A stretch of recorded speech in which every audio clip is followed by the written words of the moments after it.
অনেক দিন আগের কথা। একটি গ্রামে দুই বন্ধু থাকতো। তাদের নাম ছিল রামু ও টিঙ্কু। তাদের দুজনের মধ্যে খুব ভালো বন্ধুত্ব ছিল। তারা সবসময় একসঙ্গে থাকতো আর যেখানে যেত একসঙ্গে যেত। একদিন দুজনে বনের দিকে বেড়াতে যায়। গিয়ে তারা দেখে যে একটি বাঘের ছাল পড়ে রয়েছে। তারা দুজনে ছালটি কুড়িয়ে নেয়। তারপর তারা এক বুদ্ধি ছাঁদে। তখন রামু টিঙ্কুকে বলে, টিঙ্কু, তুই এই ছালটা পরে সবাইকে ভয় দেখাবি আর আমি সবার ঘরে ঢুকে চুরি করব। এই বলে তারা সেখান থেকে চলে যায়।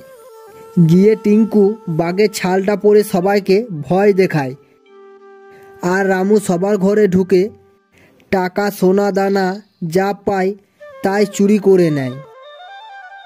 এইভাবে তারা অনেক বড়লোক হয়ে যায়। একদিন এইভাবে ভয় দেখাতে দেখাতে হঠাৎ দেখে যে একটি সত্যিকারের বাঘ চলে আসে আর তারা দুই বন্ধু খুব ভয় পেয়ে যায়। আর রাম ভয়ে ছুটতে পালায় আর টিঙ্কু ভয়ে পালাতে না পেরে সে মরার মতো শুয়ে পড়ে।